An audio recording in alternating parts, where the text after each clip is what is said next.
In this video, I will show you how to average in Excel. So guys, if you have some data like this,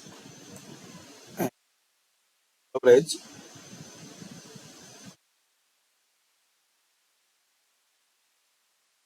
so click formulas.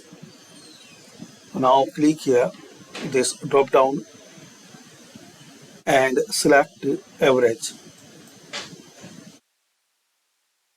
Press enter. So you have this average for this selected data.